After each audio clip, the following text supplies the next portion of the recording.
হাতে একাধিক শুভ চিহ্ন, তা সত্ত্বেও কিছু জায়গায় সমস্যা।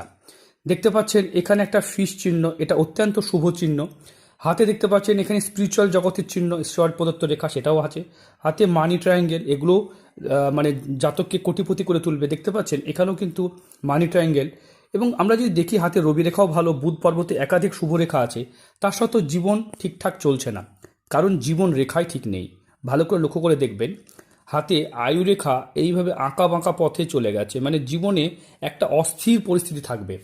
জীবন নিয়ে এই জাতক কিন্তু সুন্দরভাবে চলতে পারবে না, কারণ লাইফ লাইন থেকে শুধুমাত্র জীবন দেখা হয় না, জীবনের চলা, জীবনের গতি, জীবনের স্থিরতা, জীবনের আবেগ, অনেক কিছু দেখা হয়। তাই লাইফ লাইন যদি কারো ঠিক না থাকে, তার জীবনে কিন্তু প্রবলেম প্রবলেম প্রবলেম আসবে।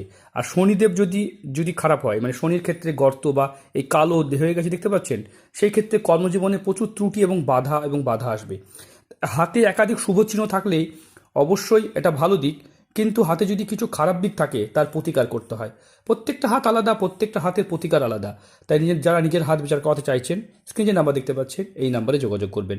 ভালো থাকবেন, সুস্থ থাকবেন।